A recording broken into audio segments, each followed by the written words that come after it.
هل المساحات بتفرق في نوع الطراز اللي احنا هنختاره؟ الإجابة بمنتهى البساطة من غير ما اخليك تقعد تستنى لآخر الفيديو. بتفرق، ولكن انت تستنى لآخر الفيديو علشان تفهم السبب. بمنتهى البساطة، في ستايلز كتير جدا احنا بنستخدمها، وكل ستايل ليه المحددات بتاعته الخاصة بالمساحة وعناصر طبعا تانية، ولكن احنا بنتكلم دلوقتي على الجزئية بتاعت المساحة. كل ستايل ليه الحاجات المحددات الخاصة بيه في المساحات اللي هو هيتحط فيها. في طرز تنفع للمساحات الصغيرة والكبيرة، وفي طرز تنفع للمساحات الكبيرة بس، وفي طرز تنفع للصغير بس. الحاجات اللي تنفع الحاجات الكبيرة بس الحاجات الكلاسيكية. والسبب في ده ايه؟ السبب في ده ان هي فكرتها بتبقى على اساس انها فيها نقوشات ومشغولات وفيها قيمة وفيها تشكيل وفيها عنصر الاستراكشر نفسه او الهيكلية بتاعت الفرش مثلا او بتاعت الستايل، محتاجة انها تبان، محتاجة يبقى ليها خلفيات واسعة عشان توضحها. كل الحاجات دي ما بتنفعش انها تتوفق في المساحات الصغيره، ولذلك كمساحه كبيره كستايل بيتطلب مساحه كبيره، لو جيت تعمله زي ما هو في المساحات الضيقه يبان عندك ان في مشكله في التصميم او يبان ان التصميم دوشه. وفي الحاله دي بنحتاج نعمل له معالجات لو احتاجناه، او العميل بتاعنا اصر على ان هو يعمل طراز كلاسيك، وبنبدا ننزل شويه بان احنا نجرد الافكار بتاعتنا ونقلل شويه في العناصر اللي هي بتبقى ماليه المكان قوي، والا هيبان زي ما قلنا ان المكان زحمه. طب تعال ناخد الحاجات اللي ليها علاقه بالمودرن، والمودرن ده مدرسة تبع التبسيط، اللي هي التصميمات البسيطة اللي ما فيهاش شغل كتير، اللي هي بتعتمد على ان انا باخد من العنصر الاحتياج بتاعي. انا عايز كنبة، فانا لقيت الكنبة اللي هقعد عليها مرتاح، مش محتاج ان انا اعمل شغل اوفر قوي في اظهار الشغل بتاعي فيها. بالتالي حاجة زي التصميمات المودرن بتقبل انها تتعمل في الاماكن الضيقة والواسعة. طب تعالى نتخصص اكتر وناخد الحاجات الساحلية والحاجات الميديترينيان او الكلام ده، وتقدر تعمل سيرش على المسميات اللي انا بقولها عشان وقت الفيديو مش عايزه يبقى طويل قوي. حابب اديكم معلومة في السريع يعني.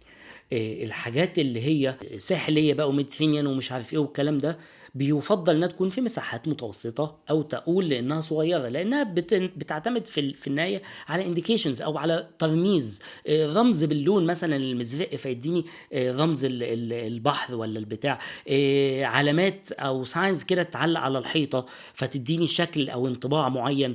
الحاجات دي بقى لو جينا نفردها على مساحات كبيره بنفس عدد العناصر اللي هنستخدمها، هيبان التصميم فقير طبعا، وهيبان ان التصميم مش مالي او عيني بصريا، مش متشبعه من المساحه اللي قدامي. المساحه البصريه عندي مش كبيره، فبالتالي هحتاج ان انا ازود بقى من العناصر اللي انا بستخدمها. طب تعالى بقى ازود من العناصر اللي انت هتستخدمها دي، يبدا التصميم يبان ان هو اوفر بقى، ويبان ان هو في حاجات مش عايز اقول دوشه، بس يبان ان هو في حاجه غلط، في حاجات محطوطه ومتكرره كتير، في حاجات بدا يضيع القيمه او الفاليو بتاعه التصميم فيها، لان احنا كترناه. يعني بدل ما انا كنت حاطط ساين لمركب ولا بتاع ولا كلام من ده، انا مضطر احط مركب وهلب وخطاف واملى الحيطه بقى بالكلام ده. بالتالي لو انا حاطط فلوس او حاطط رقم معين في العلامه او في العنصر اللي انا هعلقها على الحيطه او احطها على مكان معين او بتاع، القيمه دي تقل بسبب انها بقت محاطه بحاجات شبيهه ليها كتير قوي. خلاص، وعايزك تفتكر دايما القاعده بتاعت less is more. كل ما الحاجه تكون اقل عندنا في التصميم، وعلى فكره في مدرسه عكس اللي انا بقوله ده، بس انا بحكي لك المدارس اللي احنا بنتبعها اكتر. انا تبع المدرسه بتاعت less is more. كل ما الحاجه تكون اقل كل ما عيني تشوفها اكتر، كل ما الحاجه تكون متكرره كتير كل ما تفقد الفاليو بتاعتها او تفقد القيمه بتاعتها. عندنا عناصر كتير قوي، الحاجات البوهيميان مثلا ممكن ان انا استخدمها في اماكن واسعه شويه وكلام من ده، بس تعالى كتر من الحاجات البوهيميان. البوهيميان اغلبها بيعتمد على فكره عشوائي وبتاع والوان، وبس عشوائي منظم طبعا، والوان وبتاع وكلام من ده. طب كرر بقى وكتر من الموضوع ده، تبدا تحس ان انت قاعد في حاجات نويزز، فتبدا تحتاج زي ما قلنا في الحاجات الكلاسيكية بنحتاج ان احنا نعمل معالجات عشان تتبسط شوية، هنحتاج ان احنا نبدأ نعمل معالجات في الحاجات البوهيميان عشان تتبسط شوية وفي نفس الوقت ما تفقدش الفاليو بتاعتها. انا عارف ان في ناس كتير قوي بتحتاج انها تفهم التصميم ده اتعمل بناء عليه، فاحنا هنتكلم الفترة الجاية في الحتة دي، ولكن حبيت اعمل الفيديو ده يديك فكرة عامة عن استخدامنا للطرز في المساحات، وازاي ان الموضوع بيفرق بمجرد شوية متغيرات. بالتالي شقة مساحتها 100 متر على 3 اوض نوم غير شقة مساحتها 100 متر على اوضتين نوم. نبدأ هنا يديني تغير شوية أو أريحية أكتر في التصميم، لأن مساحة الأوضة الزيادة اللي هي التالتة دي لما جينا في 100 متر وخليناهم أوضتين بس، أصبح عندي يعتبر كان في أوضة كمان اتوزع مساحتها على المكان بتاعي.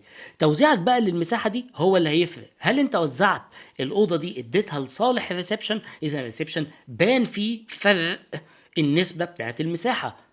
ما هو انا لو عندي مساحه ريسبشن مثلا 30 متر، واحنا عارفين الاوضه المتعرف عليها 3 متر في 4 متر، يعني افترضنا ان هم 12 متر، فلما يكون مساحه ريسبشن 30 متر مثلا وتيجي انت تزود لي عليه 12 متر، انت تقريبا زودت لي 50% على المساحه. ده يفرق معايا جدا في التصميم ويديني اريحيه اكتر في اختيار طرز تقبل ان انا اوظفها.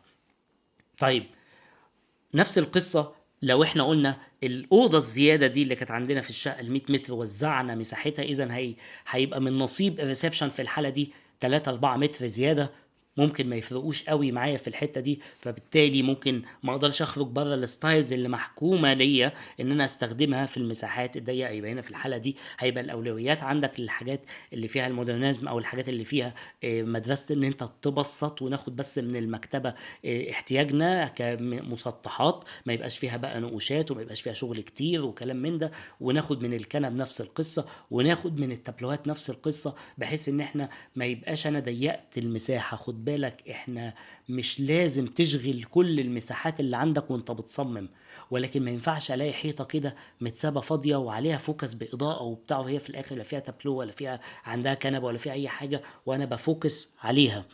فاحنا بنتكلم كنظريات تصميمية عامة، وان شاء الله الفترة الجاية نبدأ نتخصص اكتر في ان احنا نوضح المصممين بيفكروا ازاي لما نبدأ ان احنا نعمل تحليل للتصميمات اللي احنا هنجيبها معانا الفترة الجاية.